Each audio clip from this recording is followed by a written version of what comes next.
Iniciamos entonces esta cuarta clase ya, que es sobre el grupo de procesos de planificación y que obedece principalmente a los elementos que se requieren para poder planificar una actividad, pero nosotros en específico lo vamos a hacer en función de un proyecto en particular. La agenda de presentación de esta clase está orientada principalmente a una breve introducción respecto a lo que son los alcances de la planificación. Los procesos que están involucrados ahora en esta etapa son procesos de planificación de la gestión del alcance, recopilación de requisitos, definición del alcance y elaboración de la EDT o de la estructura de glose del trabajo. Esos son los que componen este proceso. Y ahí no enredarse cuando uno habla respecto a los grupos de procesos. Los grupos de procesos siempre son 5. El grupo de procesos de inicio, el de planificación, ejecución, control y cierre. Esos son los 5 grupos de procesos. O sea, cuando en el test se refiere a qué grupo de proceso está involucrado, se está refiriendo a los 5 grupos de proceso y no a otros grupos de procesos respecto al PMBOK. Veamos entonces el objetivo que persigue esta clase. Esta clase persigue como objetivo fundamental identificar las entradas y salidas de los grupos de procesos de planificación. Para eso hay unos mapas, el mapa que está disponible también en esta clase un poco más adelante, y ustedes pueden ver claramente cuáles son las entradas y cuáles son las salidas de este grupo de planificación. Se pone énfasis, eso sí, en qué cosas hay que hacer, pero también en las que no hay que hacer. O sea, hay que ser súper claros en que si alguien está abordando un proyecto que está en la línea de unas prácticas saludables respecto a algún puesto de trabajo, bueno, son prácticas saludables y no es otra cosa. Por lo tanto, debe estar supeditado exclusivamente a las prácticas saludables. Lo que suele ocurrir es que de repente en la emoción de ir desarrollando el proyecto aparecen otras cosas, hallazgos que de repente uno se contamina o se enamora de las otras cosas y empieza a hacerlas, pero esas no forman parte del proyecto. Y finalmente terminan haciéndole daño al proyecto porque se empieza a confundir de que eso forma parte del proyecto. Y la verdad que no es así. Y claro, como no forma parte del proyecto, finalmente no se le asignan todos los recursos que uno esperaría porque no están en ninguna parte considerados en el proyecto. Entonces hay que ser súper claros y transparentes respecto a lo que hay que hacer, pero también a lo que no hay que hacer. O sea, qué no está incluido. Por eso es súper importante definir el alcance. Alcance está en función de defino lo que voy a hacer, pero también lo que no voy a hacer y lo defino en forma explícita.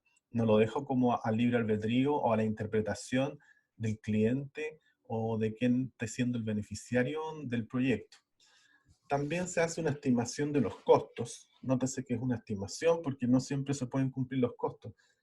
Hay varias situaciones respecto del ámbito económico que van variando y hace que los precios puedan subir, como que también los precios puedan bajar. Me refiero a costos de materia prima, costos de traslado, costos de transporte, traslado. Hay situaciones externas que a veces no están en las manos poder identificar que pudiesen ocurrir. O sea, a nadie se le hubiese ocurrido que íbamos a estar encerrados aquí haciendo clases, era insospechado. O sea, y eso hace que el tipo de cambio ha subido de una forma notable. Hace un tiempo atrás decía, no, de aquí a que suba el dólar, la probabilidad es bajísima. Sí, es bajísima, pero ocurrió. A eso se le conoce como cisne negro. ¿Cuándo aparece un cisne negro? Cuando la probabilidad es bajísima, pero el impacto es potente. Entonces, hay que ser capaz de identificar estos cisnes negros para ver qué puede ocurrir y estar preparados para situaciones como las que estamos viviendo hoy. Luego aparece cómo se sabrá si el producto o servicio es bueno. Eso también es importante porque nos establece el conjunto de requisitos que están relacionados a la aprobación.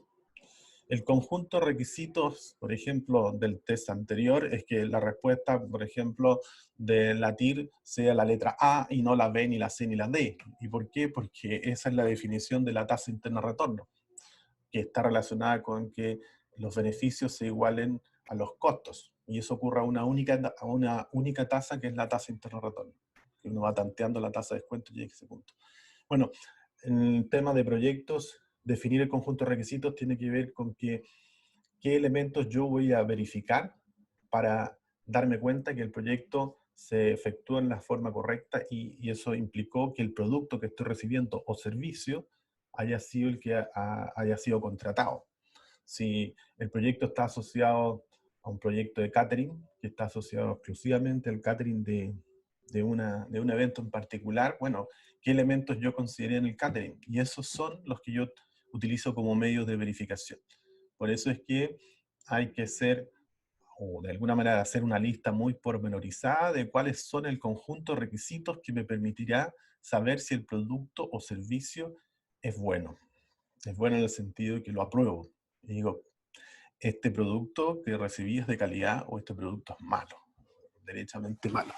Y seguramente, a lo mejor el producto no es malo, lo que ocurrió es que no lograron definir bien el conjunto de requisitos y el cliente entendió algo distinto del conjunto de requisitos que le entregó el propietario del proyecto.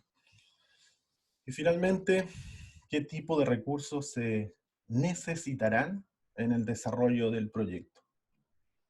En una etapa inicial, el brainstorming eh, aparece como una buena alternativa, porque el brainstorming no fomenta el pensamiento convergente, pero sí el pensamiento lateral. ¿Qué significa esto? Que al principio aparecen ideas que no están relacionadas unas entre sí, son un poco locas, y eso es parte de la divergencia. Y algunos opinan distinto, eso es normal que ocurra en esta etapa inicial. Pero luego uno, con la decisión que toma en función de una única idea, a partir de esa aplica este conjunto de herramientas para ya aterrizar el proyecto. O sea, hablamos de pensamiento divergente cuando prácticamente estamos ocupando más el parietal derecho que el izquierdo. Cuando hacemos la bajada y hacemos el uso de estas herramientas del PMBOK, ya racionalizamos un poco más esto y ahí ocupamos un poco más el parietal izquierdo. Idealmente en los equipos de trabajo, ojalá existiesen una compensación de tal manera que se dé en forma natural la innovación con los ojos puestos en el cielo, pero los pies puestos también en la tierra. Eso es parte de la premisa para avanzar en los proyectos. Luego viene, a modo de introducción, ¿qué es lo que es un director de proyecto? Bueno, es un especialista en planificar la línea base. ¿Para qué? Para después controlar cada una de las desviaciones durante su ejecución. Finalmente, el resto son habilidades blandas y sociales. Las habilidades blandas y sociales igual hay que entrenarlas, y eso significa salir a probar estas habilidades blandas y sociales. En nuestro caso, siempre el Sansano, en general, que estudia en la Santa María, ha sido cuestionado por los empleadores, no estoy cuestionándolos yo, los empleadores dentro de los cuestionarios y encuestas que se le han enviado, señalan que son como muy cuadrados, que tienen poca habilidades blandas. Eso ocurrió hace unos 5, un poquito más de tiempo atrás. Y de ahí que la universidad ha hecho un esfuerzo importante en poder reforzar estas habilidades blandas y tratar de mejorar en ese sentido a los ingenieros que se están formando en nuestra universidad. Y en ese sentido también nosotros en esta asignatura fomentábamos el, el fortalecimiento de estas habilidades blandas en una especie de salida outdoor en el jardín botánico, en donde hacíamos algunos juegos, hacíamos algunas actividades que están relacionadas con esto de las habilidades blandas y sociales. Por el contexto en que estamos viviendo, sin duda que no se puede hacer, pero era parte de la asignatura hacer una salida en la que pudiésemos compartir y fortalecer estas habilidades blandas y sociales que son también importantes dentro de la gestión de los proyectos. Por lo tanto, no todo es lo que aquí vemos, herramienta dura, sino que también hay herramientas blandas que hay que saber usar para poder gestionar los proyectos. El proyecto tiene la necesidad de ceñirse a un calendario. El calendario está asociado a una de las restricciones del tiempo. El segundo está asociado al presupuesto, que tiene que ver con la parte económica. Y finalmente, a un alcance predeterminado. Por supuesto, todo debe planificarse en forma cuidadosa, de tal manera que el control sea bastante fluido. Si yo no planifico bien, finalmente me va a costar mucho controlar porque no planifiqué bien. Por ahí dice fail to plan, plan to fail. Está asociado, si tú planificas mal, estás planificando tu falla. Eso es como el sentido de lo que ahí aparece. Por lo tanto, la clave acá es poder planificar cada actividad al máximo detalle posible. Y si no es posible, hasta ahí se deja, porque tampoco se trata de poder estar en todas las situaciones hipotéticas, sino que planificar en la medida de lo factible y posible. Por eso, en esta etapa, hay algo que se conoce como el enunciado del proyecto, y este enunciado debe ser realizado, debe ser efectuado con un lenguaje preciso y claro, de tal manera de que no se compliquen en la lectura y que alguien lea una cosa y que se interprete a partir de lo que se leyó algo distinto. Por eso es que tiene que ser con un lenguaje sencillo y preciso para evitar eh, malas interpretaciones o por defecto que se entienda otra cosa, derechamente que no es lo que no es el espíritu del proyecto y eso es porque quedó mal redactado. Por eso hay que hacer preciso y claro, lo justo y necesario y de esa manera nos aseguramos de que todos entiendan lo mismo. Este es el mapa que yo les comentaba. Este mapa es conveniente tenerlo para el test, sin duda, porque este test, aquí uno puede responder las preguntas que están asociadas, por ejemplo, por decir algo, la matriz de trazabilidad, ¿a qué grupo pertenece? Bueno, está saliendo del grupo de planificación, por lo tanto pertenece al de planificación. Para eso sirve este mapa, por lo tanto, no es mala idea tenerlo a mano para el test. Este test en particular dura 20 minutos o 30 más o menos. Un test corto tiene 20 preguntas más o menos, por lo tanto debería durar 30 a 35 minutos. Este test es el último que vamos a hacer, vamos a tener un receso de una semana porque el próximo lunes nosotros nos vamos a abocar exclusivamente al proyecto. O sea, la teoría es buena, hemos tenido harta teoría, pero ahora tenemos que ponerla en la práctica. O sea, la práctica es mucho mejor. Por lo tanto, hoy día, en lo que queda, en lo que resta de la clase, vamos a empezar a validar los que ya tengan más o menos algunas ideas. Algunos me mandaron algunas por correo.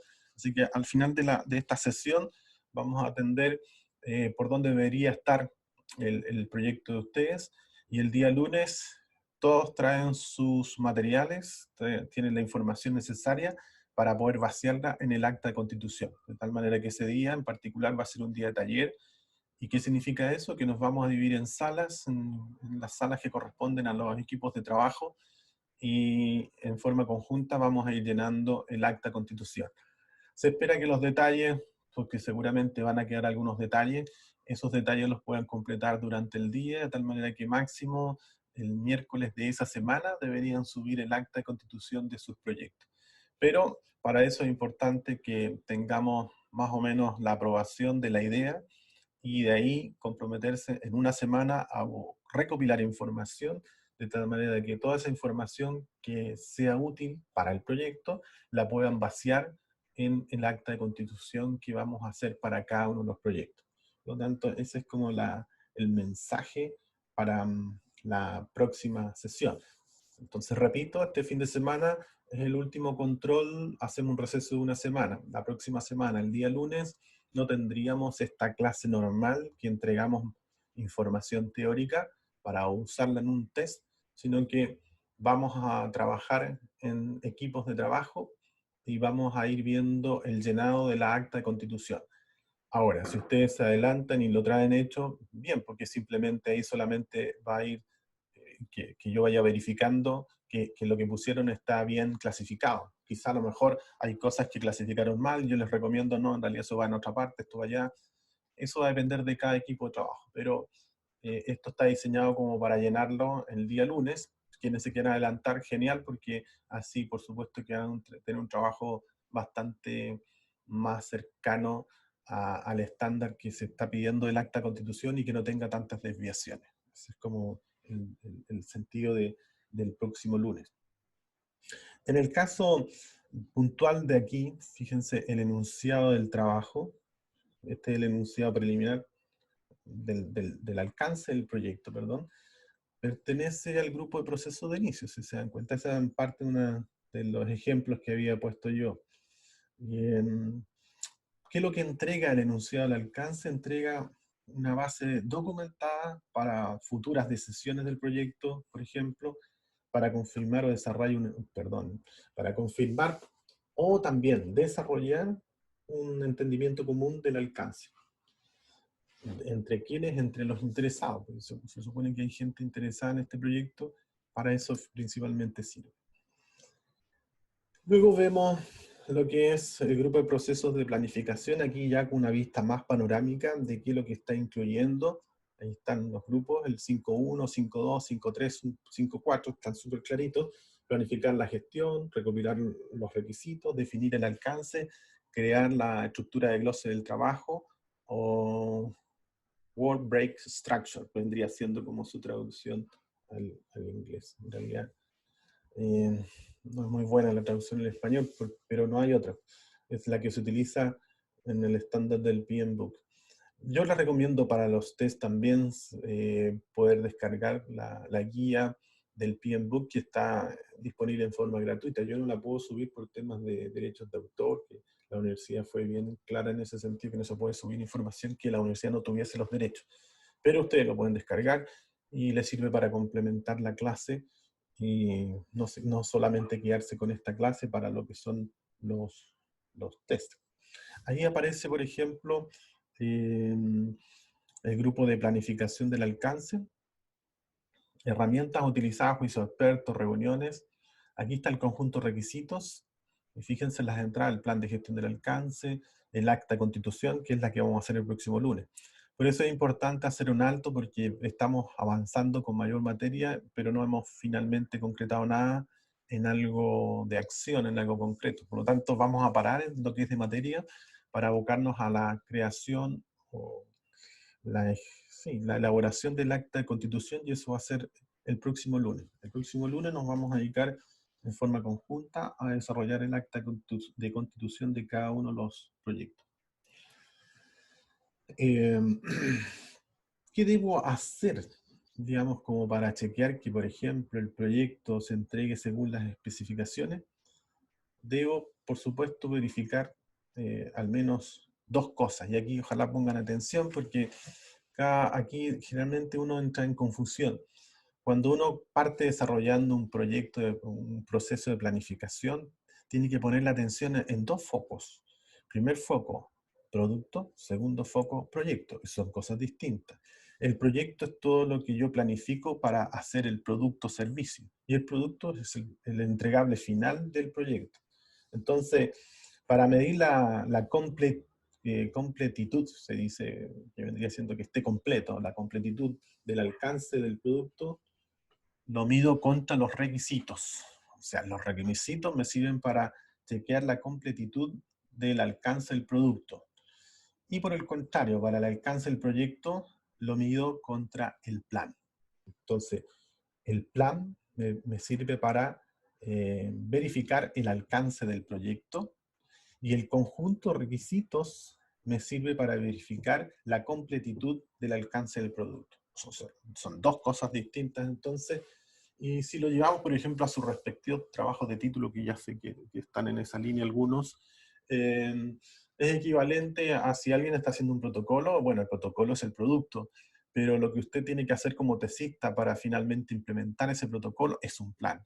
Entonces, ¿cómo verifico el alcance? El alcance lo verifico del proyecto, lo verifico contra el plan que usted tiene para materializar la implementación del protocolo, y el producto, que es el protocolo, lo verifico contra los requisitos del protocolo. O sea, que sea implementado en cierta sección de algún lugar de trabajo, que incluya a cierta cantidad de trabajadores, que no incluya a los trabajadores profesionales. Bueno, ahí ese es el conjunto de requisitos que hay que cumplir como para decir, sí, en realidad se implementó bien el protocolo. O decir, en realidad este protocolo se implementó solamente en forma parcial. No fue posible y ahí uno da cuáles son las razones por la cual se presentaron ciertas desviaciones y finalmente no fue factible implementar en un 100% ese protocolo.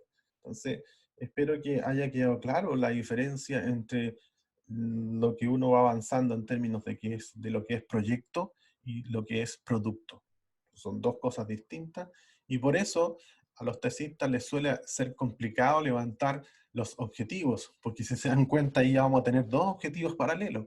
Va a haber un objetivo que está asociado al proyecto, que está asociado a la planificación de implementar un protocolo, y por otro lado está el objetivo que persigue un protocolo, y que en ningún caso usted finalmente lo va a poder materializar en un semestre, porque el protocolo tiene objetivos de largo plazo, son de largo aliento, no son factibles poder implementarlos o desarrollarlos en 6 meses. Lo mismo, por ejemplo, en un plan de emergencia, buscando otros productos. Un plan de emergencia lo que busca es tomar el control en el menor tiempo posible, en la medida que se desate un siniestro, un evento no deseado. Entonces, eso es en la medida que ocurra, pero eso se supone, por supuesto, que tiene como objetivo fundamental reducir el impacto en las personas en cuanto a seguridad, la seguridad en la instalación, en fin. Eso no lo va a lograr usted pues, por haber hecho el plan de emergencia.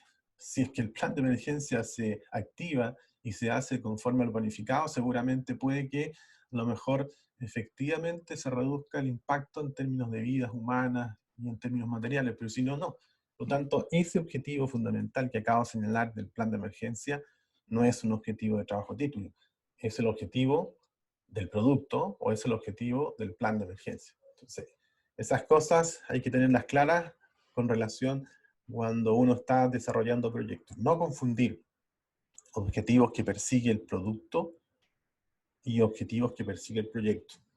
Nosotros nos estamos haciendo cargo de gestionar un proyecto. Por lo tanto, ahí nuestro objetivo es finalmente llegar al entregable, que es el producto en particular. De eso nosotros nos vamos a encargar, que está relacionado a la planificación. Por eso es tan importante el proceso de planificación y que tiene que ver con que cada una de estas etapas que aquí aparece nos permitan asegurarnos que se cumpla el conjunto de requisitos y se cumpla el plan de trabajo establecido para llegar a la entregable final. Si revisamos las salidas de cada uno de estos, ahí tenemos la línea base del alcance, actualización de los documentos del proyecto, enunciado del alcance del proyecto, actualización del documento, entre otros. La matriz de trazabilidad de requisitos, o sea, una matriz equivalente a una matriz como una MIPER, pero ahí aparece el conjunto de requisitos. Entonces, yo puedo establecer el conjunto de requisitos y quién es el que se va a hacer cargo de ese requisito, si es que es posible desagregarlo a ese nivel. No siempre se puede. Este es también otra mirada conceptual, bien panorámica, eh, pero es como para darse cuenta el sentido que tiene la planificación. La planificación necesariamente va a depender del contexto. Es distinto planificar un proyecto situado en una empresa que está o es proyectizada a planificar en una empresa que es de tipo funcional como la nuestra, por ejemplo. La organización de la universidad es funcional en su gran mayoría, a pesar de que tiene algunos elementos que son del área matricial, pero en el sentido más lógico eh, es más de orden funcional y la gran mayoría de las empresas son más bien funcionales. Por lo tanto, en la medida que uno tenga claridad respecto a la empresa en la que se está levantando el proyecto, debe tomar la decisión de trabajar con un tipo de enfoque que esté relacionado con el tipo de organización. Por lo tanto, si un proyecto está inserto en una empresa de tipo funcional, parece bastante lógico hacer la descomposición, me refiero del trabajo o del proyecto, mediante un enfoque básico funcional. Esas son como las reglas de entrada para poder hacer planificaciones de forma consistente y congruente. Respecto a lo que aquí aparece un concepto que se llama análisis de valor. El análisis de valor se supone que en la medida que yo hago todo esto, voy a agregar valor a la organización a través de un proyecto bien ejecutado. Pero, ¿qué significa en términos concretos el análisis de valor? corresponde a una actividad que va dirigida exclusivamente a optimizar la relación costo-rendimiento. Acá no es costo-beneficio, es costo-rendimiento. O sea, hacer más con menos. Eso es un poco el concepto. Hacer más con menos, optimizar. Y la optimización es lo que en definitiva le va a agregar valor al proyecto. Porque fíjense una cosa, yo partí comentando de que uno hace presupuestos y lo hace basado en precios de referencia, precios lista, que hoy están disponibles. Pero los proyectos no se aprueban inmediatamente al día siguiente, generalmente pasan meses. Y a veces pasan hartos meses y a veces incluso a lo mejor años, un año, no sé, por diferencia. Aquí por lo menos ha ocurrido.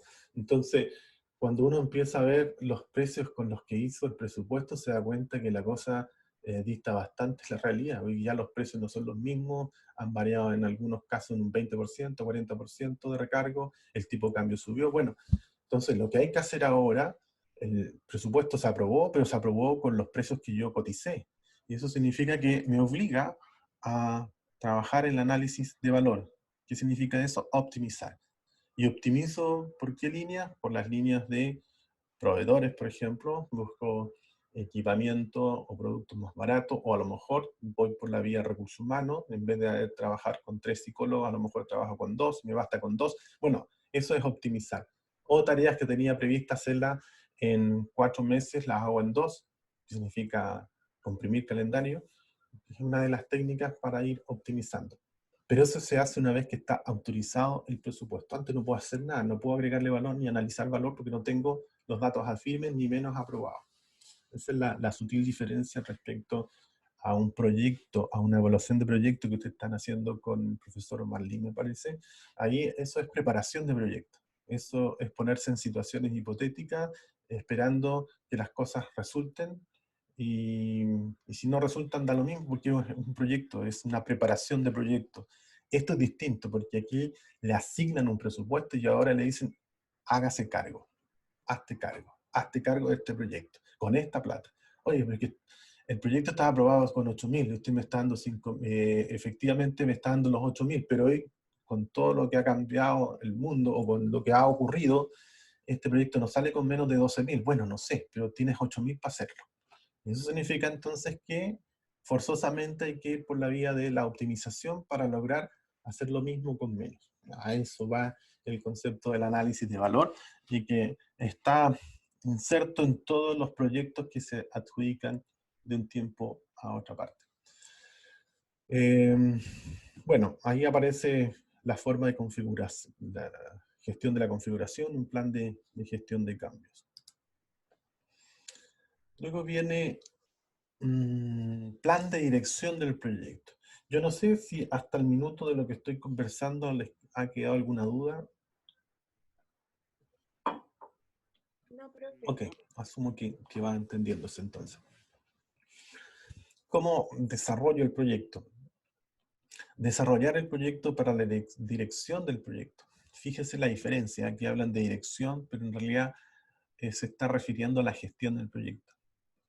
El proceso incluye las acciones necesarias para definir, integrar y coordinar todos los planes subsidiarios en un plan para la dirección del proyecto, para gestionar el proyecto. El plan se actualiza, ahí fíjese el concepto actualiza, y eso es lo que vamos a pedir después en las actas de constitución.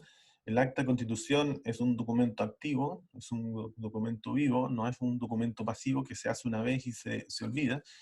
Es un documento que se pueden ir agregando elementos y eso significa que se hizo un cambio. Y ese cambio hay que actualizar. Y actualizar significa a veces modificar a lo mejor un requisito, significa modificar algo en los costos. Bueno, hay que estar constantemente actualizando. A eso se refiere el plan y se actualiza. Y esto no se hace por sí solo, debe estar autorizado el cambio, no es llegar y cambiar. Y hay veces que no se autoriza el cambio y no se puede hacer el cambio, porque significa cambiar el proyecto.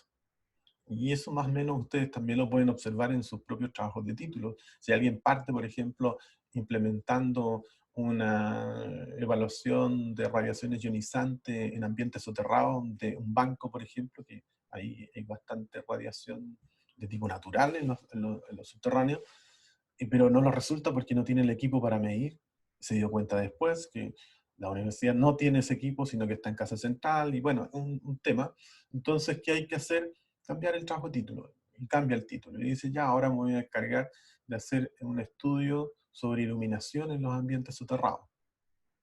Sí, pero es que está cambiando el trabajo de título. Significa que va a tener que pagar un adicional porque es distinto el trabajo que usted está haciendo con el otro. No, pero es la misma empresa. No, pero está haciendo algo distinto, pues no se pase de listo. O sea, pasó de una medición a una evaluación de tipo de radiaciones ionizantes a una evaluación de luminancia o iluminación. Entonces, son dos proyectos distintos. Y esa autorización no estaría aprobada porque está cambiando el proyecto. Entonces, el tema del control integrado de cambio pasa por la aprobación del director de proyecto y va a tener no siempre la posibilidad de estar aprobado.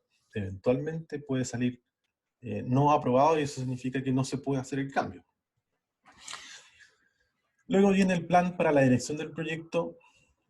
Se define cómo se ejecuta, se supervisa y controla y finalmente se cierra el proyecto.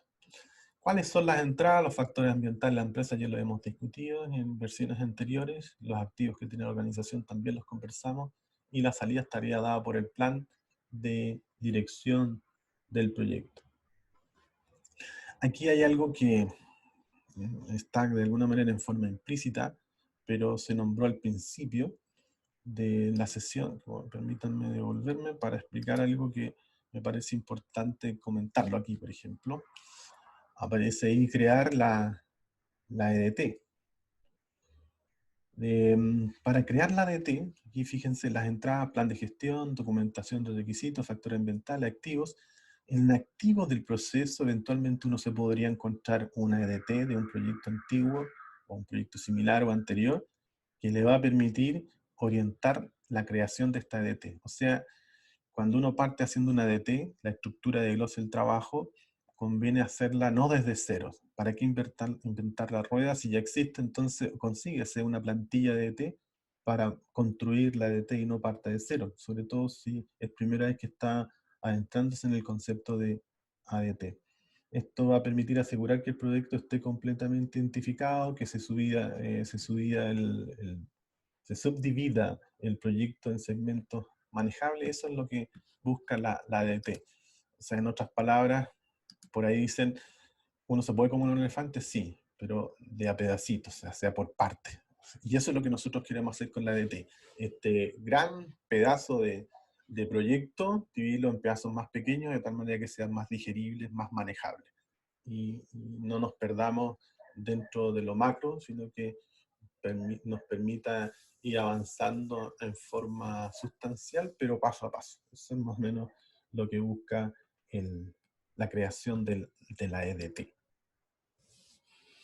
Ahí aparece otro concepto que es la gestión, aquí yo no veo bien, la gestión del alcance. La gestión del alcance, ahí establece que es un proceso de crear un plan de gestión del alcance que documenta cómo el alcance del proyecto será definido, validado y controlado.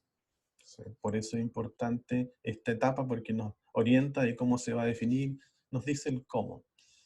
Y finalmente el beneficio principal es que provee de guía y dirección de cómo el alcance será gestionado a través del proyecto. Eso es lo que busca la planificación de la gestión del alcance. Por eso es importante que la correcta interpretación del alcance se traduce en un lenguaje preciso y que no debe tener información demasiado detallada. Eso ojalá tomen nota porque no se trata de identificar todos los tipos de desviaciones que se podrían presentar. Uno debe planificar siempre en forma positiva. Eso significa camino al éxito, no planificar de que esto va a salir mal, sino que planificar camino al éxito. El que esto puede salir mal se ve en el análisis de riesgos, que no forma parte de esta etapa, porque eso hay que hacerlo, lo que les comenté al principio de la clase, los cisnes negros, hay que identificarlos sin duda, pero no en el acta de constitución, no va ahí, no va en la parte de la gestión del alcance por ahora. Eso va en otro paquete que está relacionado con la gestión de los riesgos. Bueno, importante entonces entender que esta gestión del alcance incluye, por supuesto, el enunciado del alcance, nos va a proporcionar una base bien documentada para tomar decisiones y, por supuesto, para una comprensión común de lo que es el alcance entre las partes interesadas. O sea, que las partes interesadas entiendan lo mismo que nosotros estamos desarrollando con relación al proyecto. Vamos a la segunda etapa, que vendría siendo la recopilación de los requisitos. La recopilación de los requisitos es un proceso de definición y documentación de las necesidades de los interesados. Aquí me detengo un poco en la detección de necesidades. He conversado con al menos 3 o 4 equipos de este curso, y claro, de repente uno se pierde con las necesidades. Hay que identificar primero las necesidades para después, con un pensamiento reflexivo, el reflexivo busca las causas, pasar a un pensamiento activo que se focaliza en las respuestas. Entonces, ahora tenemos que volcarnos hacia un pensamiento más activo, buscando respuestas para resolver esas necesidades identificadas. Y esas necesidades identificadas deben ser posibles de desarrollarse en términos de la ejecución de un proyecto que nos permita resolver esas necesidades detectadas. La detección de necesidades no es trivial. Hay gente que se dedica a hacer esto y en forma profesional. Y, por ejemplo, empresas a empleados los saca de sus oficinas y los manda a convivir con sus clientes, identificando cuáles son las necesidades que tienen sus clientes. 3M trabaja en esa línea. Entonces, la gran cantidad de productos que genera en forma anual es porque gran parte de sus empleados salen a donde están los clientes y con los clientes ven necesidades y con esas necesidades se van a la línea de innovación de la empresa y empiezan a construir nuevos productos.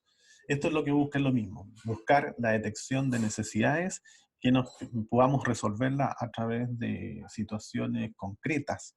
Entonces, primero, claro, nos pegamos una volada respecto a todo lo que detectamos como necesidad, pero después ya con los pies en la tierra decimos, bueno, en realidad esta necesidad no nos podemos hacer cargo, no está dentro de nuestro ámbito de acción, por lo tanto está descartada.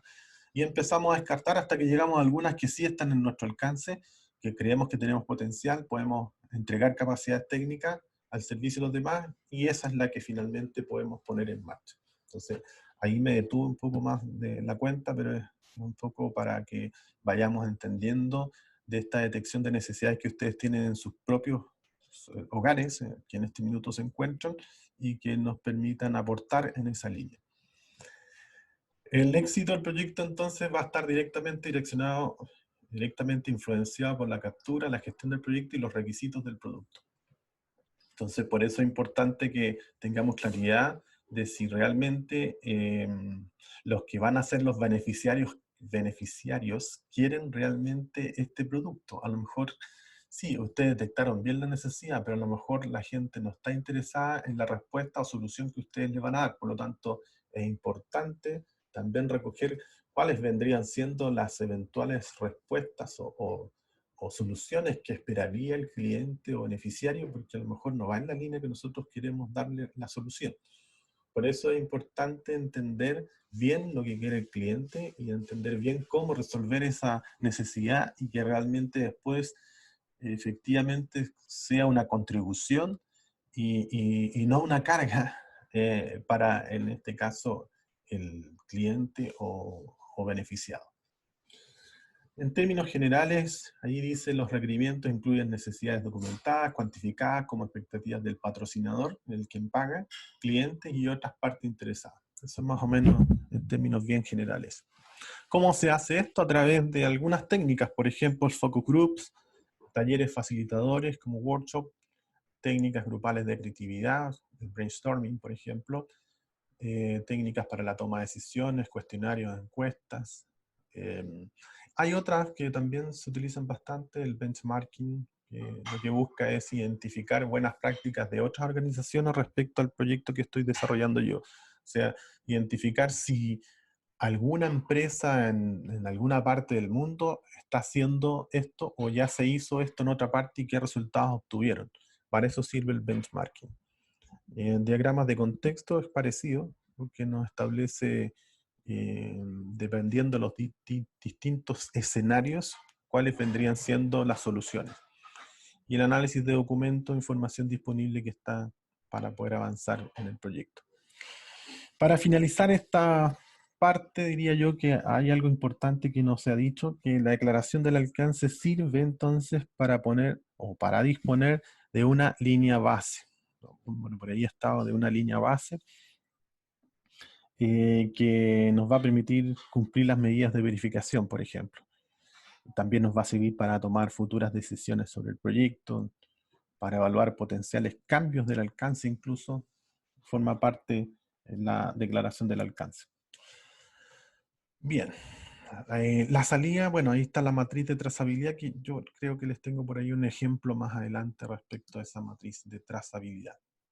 Definición del alcance. En la definición del alcance, ahí tenemos el alcance del proyecto se define y describe con mayor detalle porque se conoce mayor información del proyecto. Ahora se supone que a este nivel ya hay información suficiente como para poder documentarla. Ahí fíjense, las necesidades, deseos y expectativas de los interesados se analizan y convierten en requisitos. Esto es la clave. O sea, claro, está la necesidad, yo les decía que, no sé, creo que un equipo les comentaba que los niños hoy vuelven a clase, pero los papás también, algunos papás ya están volviendo en forma presencial a sus lugares de trabajo y eso les genera una complicación notable porque los niños no están volviendo en forma presencial, sino que partieron las clases en forma no presencial. ¿Cómo resuelvo ese problema? Bueno, ese problema hay que verlo, analizarlo y ver esa necesidad, traducirla en requisitos, llevarla a requisitos. Requisitos están relacionados en el cómo finalmente se va a resolver esa situación a través de alguna clase, de algún acompañamiento de un tutor. Ese tutor de dónde viene va a ser a través del Zoom, si es del Zoom, cuánto tiempo va a durar ese acompañamiento, va a ser después de las clases no presenciales. Bueno, todo ese conjunto de requisitos son los que hay que ir capturando para poder montar un proyecto sobre resolver esa necesidad. Eso significa harto trabajo desde el punto de vista de captura de información para transformar esta necesidad o deseo o expectativa en un conjunto de requisitos. De tal manera que esa necesidad, ese deseo, esa expectativa sea satisfecha en función del conjunto de requisitos.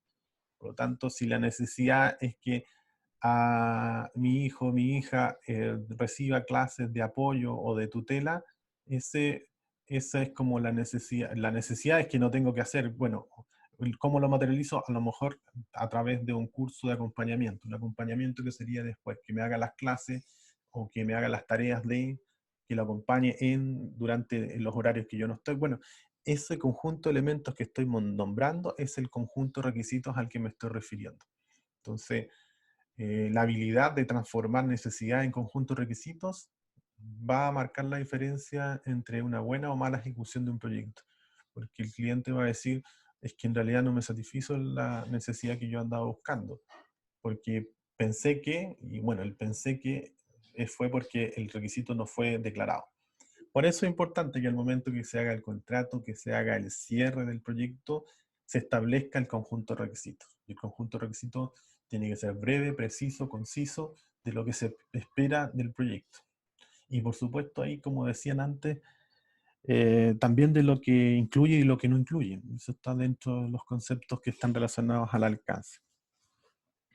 En el contexto del proyecto, importante esto, la palabra alcance, esto principalmente como regalo de test, la palabra alcance en todos los tests relacionados al PMBOK está relacionado al alcance del producto y al alcance del proyecto. O sea, si en algún minuto hablan cuál es el alcance, bueno, se está refiriendo al alcance del producto y al alcance del proyecto. Y ya lo expliqué anteriormente, puse un ejemplo, varios ejemplos respecto al alcance del producto y alcance del proyecto. Eso en términos generales respecto a esto de la definición del alcance, lo fundamental que es traducir lo que son las necesidades en un conjunto de requisitos. Luego viene, a ver, déjenme ver la EDT. Sí, eso me parece que lo habíamos dicho, ¿no? No. La EDT. La EDT, también conocida como estructura de desglose del trabajo o Work Breakdown Structure, que vendría siendo sus siglas en inglés, el WS, organiza y define el alcance total del proyecto. La ADT lo que hace entonces es subdividir el trabajo del proyecto en porciones de trabajo más pequeñas que sean fáciles de manejar, donde cada nivel descendente representa una definición cada vez más detallada del trabajo del proyecto. ¿Eso qué significa? Lo que dije anteriormente, tengo un elefante enorme y quiero comérmelo, bueno, lo tengo que hacer de a pedacitos, o sea, divido el proyecto en varios paquetes de trabajo. Entonces hablo de los core package, que vendrían siendo como los paquetes de trabajo que están asociados al proyecto. Generalmente nosotros vamos a trabajar del orden de 3 paquetes de trabajo. Un paquete de trabajo 1, que puede tener de 20, 30 actividades, paquete de trabajo 2, 20, 30, el 3 lo mismo. Ahora, no siempre se puede tener paquetes de trabajo equivalentes. ¿Qué significa eso? Que tengan la misma cantidad de actividades. Es una falacia asumir de que siempre usted va a tener paquetes de trabajo homogéneos. Puede ocurrir que en un paquete de trabajo tenga 20 actividades y en otro tenga 45 y en otro 64. Como que al revés, el primero 64, 25, 35. Eso va a depender del nivel de detalle que tenga en cada una de las etapas del proyecto, o de las etapas en que usted dividió el proyecto. Eso va a depender de, en realidad, del que esté en la parte ejecutora. Por eso es importante entender de que uno va a avanzar en la ET en la medida que existe información, en la medida que yo pueda cuantificar las actividades, las pueda llevar ¿cómo se llama? A costear, eso es, en que yo pueda costear las actividades. Cuando ya no puedo seguir costeando, significa que hasta ahí llega la desagregación de ese EDT o de ese paquete de trabajo. Y uno puede decir, bueno, ¿van a quedar EDT feas? Sí, puede ser porque se ven feas, que de repente tenga una pata, un paquete bastante más largo y otro paquete más pequeño. Entonces, pero es así, o sea, así es la realidad y se trabaja con paquetes de trabajo no siempre equivalentes o no siempre homogéneos. Se ve estéticamente mejor y más bonito tenerlo con el mismo número de actividades, sí, pero no siempre se puede. Así que eso es importante que lo dejen, que lo tengan claro de que si empiezan a desarrollar su proyecto y se dan cuenta que un paquete de trabajo les da bastante más grande que el otro, es normal que eso ocurra. Entonces, ya hablé sobre la EDT. Bueno, cuando yo digo que una EDT la terminé, y que tiene que ver con este concepto de la cantidad de actividades que yo hago, por ejemplo, supongamos que este fuese una EDT, supongamos que el paquete de trabajo 1 se llama entrada, el paquete de trabajo 2 se llama herramientas y técnicas, y el paquete de trabajo 3 se llama salidas. Supongamos que esta sea la EDT. Aquí tengo 2, 4, 6, 8, 10, 11 actividades, aquí 2, 4, 6, 8 actividades, supongamos que esas son actividades. Entonces, tengo 11, 2, 8, esos son el conjunto de actividades que está asociada a cada paquete. Bueno, la pregunta es, ¿hasta dónde sigo desarrollando esto? Lo sigo desarrollando hasta cuando pueda estimar costos y duración de esa actividad. Si, por ejemplo, la actualización de los documentos del proyecto, ¿le puedo asociar un costo? Sí. ¿Y le puedo asociar una duración? Sí. Entonces, la puedo hacer. Si alguna actividad que aquí aparezca, por ejemplo, no le puedo asociar un costo, tampoco le puedo asociar una duración, entonces significa que ya no se puede seguir desarrollando. La deja hasta ahí porque no tiene posibilidades de asociarle ni costo ni duración. Ese es un criterio como para saber hasta dónde sigo con esto de la EDT, cuándo la doy por finalizada. Aquí tenemos una EDT de ejemplo, para que sepan más o menos de lo que estamos hablando. Esta es una EDT del proyecto manual para implementar método 5S basado en experiencia en la empresa Metso Minerals. Bueno, aquí está primero la etapa 1, que está asociada al piloto, la etapa 2 está asociada a la planificación, la etapa 3 implementación, la etapa 4 buenas prácticas. Esos son los títulos de las etapas. Nótese que los títulos son cortos, son short name, o no son grandes explicaciones. Generalmente se confunden algunos y ponen sendos títulos. No, sí, aquí lo que se busca son etapas. Y las etapas no son títulos largos, sino que son títulos cortos. No necesariamente una palabra, pueden ser dos, tres, pero no se trata de copiar un objetivo específico, por ejemplo, un proyecto completo, ponerlo aquí como título. No, lo que hay que hacer es transformar ese objetivo específico en una etapa.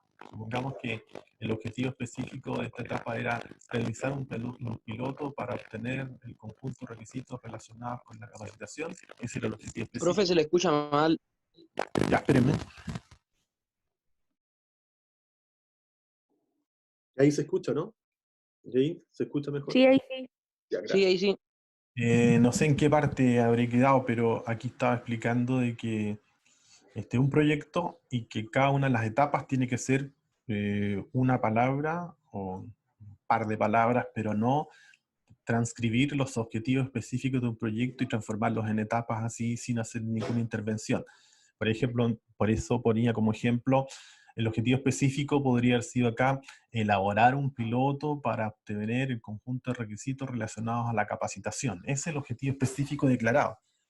Y yo llegué y lo puse así, tal cual, elaborar, bla, bla, bla. Bueno, eso no estaría bien hecho desde el punto de vista de la ADT. Lo que hay que hacer es transformar ese objetivo específico en una etapa. ¿Y de qué manera lo transforma? Bueno, ¿cuál es el entregable relacionado con ese objetivo específico? El piloto. El piloto es el entregable, por lo tanto, la etapa obvia es el piloto. Quizás a lo mejor podría poner piloto para el conjunto de requisitos o piloto de requisitos. Ya, eso ya puede ser, pero el entregable es el piloto y no es cuestionable. Y esa sería la etapa. Una palabra, dos palabras, tres palabras máximo, pero no poner, por ejemplo, aquí elaborar piloto. Eso es una actividad. ¿Por qué? Porque está declarado como verbo en infinitivo. Todas las actividades, fíjense ahora, están todas en infinitivo. Reunir, capacitar, concientizar, designar, recorrer. Nótese que, no sé si ustedes se pueden dar cuenta, pero esta está cortada aquí. Fue un screenshot que se hizo captura por pantalla y esta es bastante más larga. En realidad aquí no se ve, pero es bastante más larga que el resto. Lo que les explicaba anteriormente. Y esta es más corta que el resto, si se dan cuenta.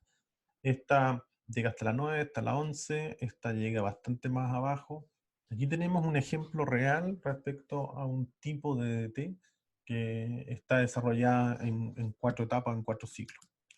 A esto se refiere entonces el concepto de la estructura de desglose del trabajo, o sea, tomar su proyecto, desagregarlo en partes que sean más manejables, en partes que sean más digeribles. Entonces, lo que uno habitualmente hace es tomar un proyecto, plantearle su objetivo específico y ese objetivo específico los transforma en etapas. Y estas etapas las empieza a chequear que se vayan cumpliendo. Esto, si se dan cuenta, nos va a permitir Ustedes están viendo esto, ¿no? La elaboración de la DT, o estoy hablando en el aire. ¿Pueden ver la Sí, diapositiva? sí se ve. Ah, Sí se vale. ve, profe. ¿Y el cursor que estoy moviendo, sí o no? Sí, También. también. Ah, ya. Ya. Bueno, le comentaba entonces que este conjunto de paquetes, si se dan cuenta después, yo los puedo poner en la parte de abajo. O sea, aquí pongo piloto, inmediatamente abajo pongo planificación, abajo implementación, abajo buenas prácticas, y en la parte de las columnas puedo ir poniendo la línea de tiempo. Y esto prácticamente vendría siendo la entrada para construir la Gantt. Importante y no perderse, la Gantt no nos permite verificar el cumplimiento en el tiempo. Eso es importante entenderlo porque la Gantt no es temporal, es atemporal. Aquí no se define el cuándo, para eso está la Gantt. Aquí lo que se define es el conjunto de actividades que voy a desarrollar, el conjunto de actividades costeadas y con duración, pero no están asociadas a un tiempo, que lo voy a hacer en agosto, lo voy a hacer en septiembre, eso no está aquí en ninguna parte y no es correcto tampoco involucrarlo.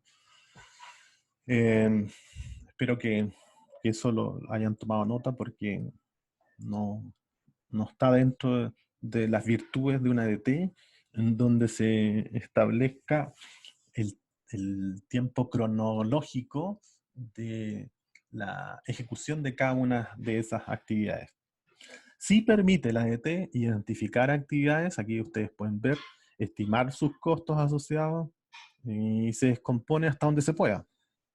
Puede quedar fea, sí, ya lo dijimos, pero es la normalidad. Bueno, como les dije anteriormente, es bueno tener una base. Pueden tomarla como ejemplo y a partir de esto ustedes pueden trabajar su propia DT. Esto viene más adelante, por eso es que decidí parar con todo el tema teórico para ya comenzar a trabajar en lo práctico. La teoría es buena, pero la práctica es mejor. Por eso es que el lunes hacemos el receso y nos juntamos como grupos en salas distintas de trabajo para llenar la información en el acta de constitución. Entonces, el acta de constitución la vamos a hacer el próximo lunes con la información que ustedes recopilen de su proyecto, lo que nos va a permitir avanzar con el primer entregable, que es el acta de constitución. Avanzo entonces con la que sigue. Estas imágenes hablan más que 1000 palabras. Aquí uno se puede dar cuenta lo que quería el cliente, lo que quería el cliente, podría ser versus lo que va entendiendo cada una de las partes interesadas, que ustedes perfectamente pueden a lo mejor darle esta solución al hijo para que se juegue en el patio, pero él lo encuentra poco seguro y no quiere eso, sino que quiere esto otro. Usted entendió eso después de que conversaron, la otra persona entendió eso, a esto te está refiriendo. Esto tiene que ver con definir el conjunto de requisitos. Aquí hay una única necesidad declarada, pero tiene distintas soluciones. Por eso es importante ser súper claro respecto a el conjunto de requisitos. ¿Qué es lo que quiere un columpio? ¿Ya? ¿Qué características? ¿La quiere en un tronco? No, no en un tronco. ¿La quiere entonces separado? Sí, la quiero separada. Bueno, a esto se está refiriendo. Esto está muy claro respecto a lo que ocurre habitualmente y que una vez cuando yo recibo el producto, digo, pero esto yo no es lo que quería. Yo quería algo así. Ah, bueno, faltó conversar entonces, pues faltó definir el conjunto de requisitos. Por eso les digo yo, la detección de la necesidad hay que hacerla y hacerla más bien casi en forma como lo hacen los profesionales, que es definir la necesidad, traducir la necesidad en un conjunto de requisitos. De tal manera que todos se entiendan lo mismo y que finalmente cuando se materialice la entrega del producto sea el producto que todos esperan y no todos estos prototipos que son todos distintos y que sin duda no satisfacen la necesidad, sí, pero la satisfacen de una manera distinta. Y eso hace que el cliente no quede contento y finalmente diga que este producto es malo, que mm, fue una mala experiencia.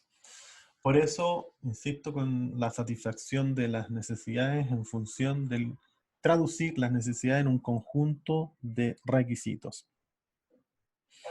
Entonces, la evaluación del alcance del producto, para que les quede claro, siempre se va a medir contra requisitos.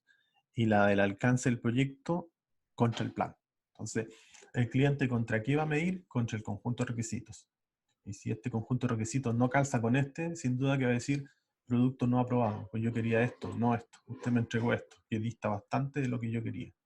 Sí, pero usted me dijo que sí, pero esto es lo que yo quiero, no eso. Después llego con esta otra versión, no, yo no lo quiero en un árbol. Yo quiero proteger el medio ambiente, bla, bla, bla, no sé. Finalmente quiero esto. Por eso, súper importante definir bien en conjunto con el cliente el conjunto de requisitos, de tal manera que no tengamos después estas desviaciones respecto a la entrega y no se apruebe porque no se ajusta al conjunto de requisitos. Bueno, el alcance del producto considera funciones y características y el alcance del proyecto considera tareas y actividades. Es un poco más para entrar con más luz respecto a la diferencia entre producto y proyecto. Funciones y características asociadas al entregable y esto tareas, actividades asociadas al proyecto.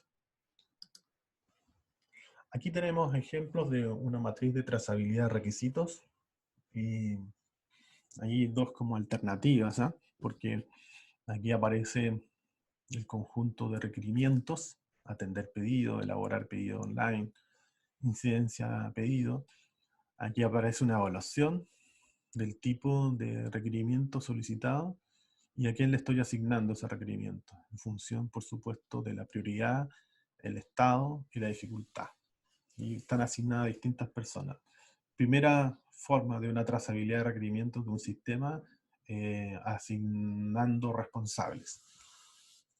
Y aquí tenemos otra alternativa en donde aparecen los distintos, relaciona a los departamentos con los tipos de partes interesadas, logística, con el departamento de marketing y de cómo se comunican para hacerse cargo del conjunto de requisitos establecidos. Ahí aparece un poco la explicación respecto a lo que estoy comentando. Importante señalar que al completar el enunciado del alcance del proyecto no debe incluir el cómo se gestionarán ni los cambios introducidos en el alcance del proyecto. Es importante al momento de entender el enunciado del alcance del proyecto. No, insisto, no debe incluirse el cómo se va a gestionar y los cambios introducidos en el alcance. Es importante señalar. Sí el qué, pero no el cómo. Sigo avanzando respecto a trazabilidad de requisitos. Aquí se puede hacer un cruce entre los actores y los casos de uso, tal como se muestra aquí en esta figura, con el fin de tener un conocimiento más acabado respecto a los tipos de casos de uso.